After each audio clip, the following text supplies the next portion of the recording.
ఇక varicose veins నుండి విముక్తి పొందండి. ఎవిస్ వాస్కులర్ సెంటర్ ఇప్పుడు మన KPHP లో గ్రాండ్ ఓపెనింగ్ ఏప్రిల్ 4వ తేదీన. తెలంగాణ రాష్ట్ర మంత్రివర్యులు కోమటిరెడ్డి వెంకటరెడ్డి మరోసారి తన మానవత్వాన్ని చాటుకున్నారు. సాయం కోరితే లేదనే నైజం ఉన్న కోమటిరెడ్డి గురించి తెలుసుకున్న ఓ అభాగ్యురాలు ఎలాగైనా మంత్రిని కలవాలనుకుంది. కానీ ఎలా కలవాలి, ఎప్పుడు కలవాలో తెలియక తన 3 పిల్లలను తీసుకుని హైదరాబాద్ చేరుకుంది. తెలిసిన వారి సాయంతో మంత్రి ఇంటి అడ్రస్ తెలుసుకుంది. ఈ రోజు ఎర్లీ మార్నింగ్ కోమటిరెడ్డి ఇంటి ముందు కూర్చుంది ఆమె.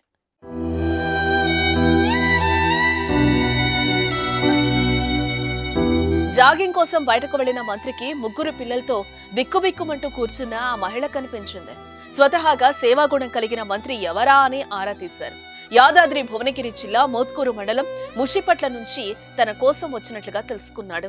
వెంటనే ఇంట్లోకి ఆహ్వానించి సపర్యలు చేసి విషయమేంటో కనుక్కున్నాడు. మంత్రి పలకరింపుతో భోరున ఏడుస్తూ తన కష్టాన్నంతా చెప్పింది ఆ తల్లి. తన భర్త బ్రెయిన్ స్ట్రోక్ తో చనిపోయాడని, ఆస్తులన్నీ అమ్మి చికిత్స చేయించానని, కానీ తన భర్త తనకు దక్కలేదని, చేతిలో చిల్లి గవ్వలేక పిల్లల్ని పోషించలేకపోతున్నానని సీఎం రిలీఫ్ ఫండ్ ఇప్పించాలని కోరింది.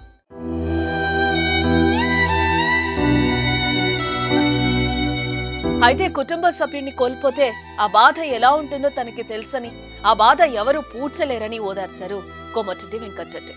పేదోళ్లకి కష్టం వచ్చిందంటే కదిలిపోయే మంత్రి కోమటిరెడ్డి వెంటనే సంబంధిత అధికారులకు ఫోన్ చేసి త్వరలోనే సీఎం రిలీఫ్ ఫండ్ ఇప్పించడమే కాకుండా ఆ 3 పిల్లలను ఉన్నత చదువులు చదివిస్తారని హామీ ఇచ్చారు. కనీస అవసరాల కోసం కొంత డబ్బిచ్చి వెహికల్ అరేంజ్ చేసి వారందరినీ స్వగ్రామానికి పంపించారు మంత్రి కోమటిరెడ్డి. ఈ విషయం తెలుసుకున్న గ్రామస్తులు కోమటిరెడ్డి అభిమానులు దట్ ఈస్ కోమటిరెడ్డి అంటూ సోషల్ మీడియాలో పోస్టులు పెడుతున్నారు. సుమన్ టీవీలో మీ పర్సనల్ అండ్ బిజినెస్ ప్రమోషన్స్ కోసం కింది నెంబర్కి కాంటాక్ట్ చేయండి.